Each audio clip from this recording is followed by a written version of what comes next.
छत्तीसगढ़ के गृह मंत्री ताम्रध्वज साहू ने पूर्व गृह मंत्री ननकी राम की सुरक्षा को लेकर कहा कि ननकी राम की सुरक्षा की जिम्मेदारी हमारी है। गृह मंत्री ताम्रध्वज साहू ने कहा कि ननकी राम ने सीएम से मुलाकात की थी और कुछ अहम दस्तावेज सौंपे हैं जिनके बारे में उन्हें फिलहाल जानकारी नहीं है। ऐसे में दोनों ही मिले दस्तावेजों की जांच कराई जाएगी और उचित कार्रवाई भी की जाएगी। बता दें कि ननकी राम कंवर ने दस्तावेज सौंपे जाने के दौरान अपनी जान को खतरा बताया था। ननकी राम बीजेपी के वरिष्ठ सदस्य हैं, मंत्री भी रहे हैं। साफगोई उनको पसंद है और उन्होंने मुझे भी कुछ आवेदन दिया था जिसे मैंने जांच के लिए दे दिया है। माननीय मुख्यमंत्री जी से मिलकर जो दस्तावेज उन्होंने सौंपे हैं, किस बात का है ये मैं नहीं जानता, पर उनकी बातों को प्राथमिकता देते हुए जरूर उन पर कार्रवाई की जाएगी। चलिए, तो ननकी राम कंवर ने 2 दस्तावेज सौंपे हैं। क्या कुछ है इसमें, ये जानने के लिए सीधा रुख कर लेते हैं न्यूज रूम का इनपुट एडिटर संजय शर्मा जी हमारे साथ सीधे जुड़े हैं। संजय जी, निश्चित रूप से जिस तरह से 2 दिन मुलाकात पूर्व गृह मंत्री ननकी राम कंवर ने सीएम से की है, 2 दस्तावेज सौंपे हैं, सबसे पहले तो यही जानना चाहेंगे कि क्या कुछ है उस दस्तावेज में, क्या कुछ खुलासा हो पा रहा है?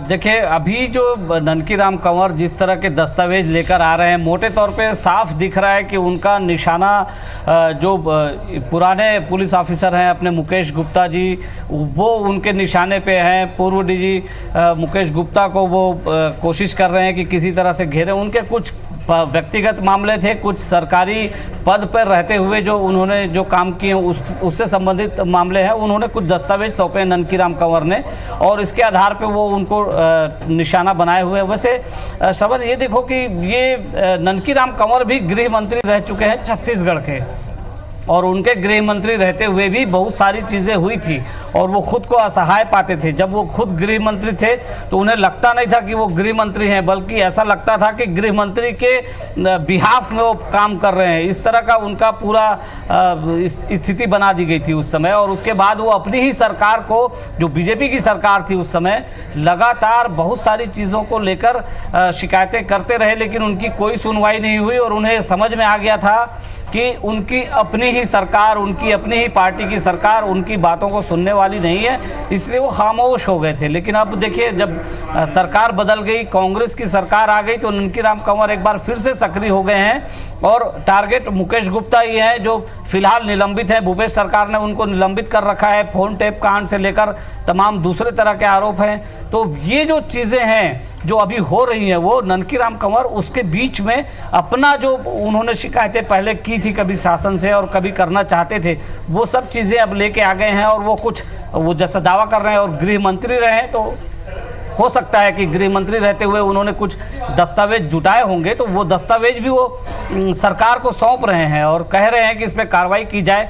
और सरकार के लिए ज़्यादा सुविधाजनक है क्योंकि सरकार भी खुद मुकेश गुप्ता के खिलाफ जांच कर रही है लगातार और कोशिश कर रही है कि उनके खिलाफ दस्तावेज जुटाए जाएं। ऐसे में ननकी राम कंवर का साथ मिलना भी एक तरह से कांग्रेस के लिए अच्छा है, लेकिन ये देखिए कि बीजेपी के लिए इसमें जो है बहुत सारी दिक्कतें भी खड़ी होंगी, क्योंकि ननकी राम कंवर खाली एक आदमी के खिलाफ कोई सबूत नहीं दे रहे हैं, बल्कि वो और भी कुछ ऐसी चीज़ें दे रहे हैं, जैसी हमें सूचना है जो बीजेपी सरकार के जो लोग थे उस समय, जो मुख्यमंत्री डॉक्टर रमन सिंह के मंत्रिमंडल के मेंबर थे उस दौरान, वो भी उसके चपेट में आएंगे, ऐसा कहा जा रहा है। तो देखिए, एक तरह से ये कहा जा सकता है कि ननकी राम कंवर जो कर रहे हैं वो एक पुलिस अधिकारी तो उनके टारगेट पे है, लेकिन उसी के बहाने अपनी ही पार्टी के कुछ जो पुराने सरकार के लोग हैं वो भी उनके निशाने पे आ गए हैं। तो ऐसे में अब जाहिर है कि वो थोड़ा इसको लेकर, मामले को लेकर थोड़ा वो चाह रहे हैं कि उनको कुछ सुरक्षा दी जाए ताकि वो अपनी बात और खुल के कह सके। हालांकि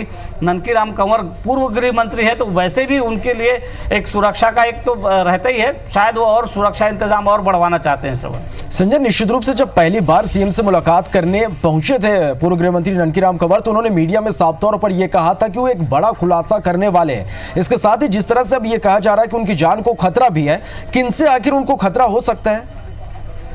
देखिए, खतरा इस तरह से है कि वो जो खुलासा करना चाहते हैं वो खुलासा पुलिस से लेकर सरकार में, उस समय की सरकार में बैठे लोगों तक वो तार जोड़ रहे हैं, जो सूचना आ रही उनकी तरफ से भी और बाकी जगहों से भी। अगर ऐसा है तो फिर उसको वो जो खुलासा करना चाहते हैं वो खुलासा ठीक से हो सके, वो अच्छी तरह से खुलासा कर सकें, सारी चीज़ें वो रख सकें, अपनी बात रख सकें, और सारा काम कर सके ठीक से, इसके लिए वो चाहते हैं।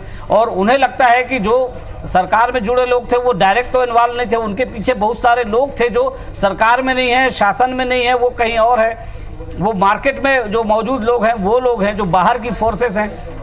तो वो जो चीज़ें हैं, वो जो बाह्य ताकतें हैं, जो सरकार में नहीं थे, शासन में नहीं थे, लेकिन प्रभावशाली थे। आपको पता है कि बहुत सारे लोग उस समय प्रभावशाली थे रमन सिंह के कार्यकाल में, जो शासन में नहीं थे पर प्रभावशाली थे। वो व्यापार जगत में थे लेकिन प्रभावशाली थे। तो ऐसे लोग भी हैं। तो ननकीराम कंवर को शायद ये महसूस हो रहा है कि वो जो बाहरी ताकतें हैं, जो उनकी पार्टी के बाहर भी हैं, उनसे शायद उनको खतरा हो सकता है, इसीलिए वो मांग कर रहे हैं। और गृह मंत्री ने तो कह भी दिया है कि वो सुरक्षा देंगे। तो जाहिर है कि कांग्रेस भी इसको छोड़ना नहीं चाहेगी कि ननकीराम कंवर ज़्यादा से ज़्यादा खुलासे करते रहें, उनके लिए सुविधाजनक भी होगा। चले संजय, तो कुल मिलाकर ये कह सकते हैं कि सवाल यहाँ पर बहुत है और आगे देखना होगा कि इस पूरे मामले में आगे क्या कुछ खुलासा हो पाता है। बहुत बहुत धन्यवाद संजय हमारे साथ जुड़ने के लिए और इस पूरी जानकारी के लिए।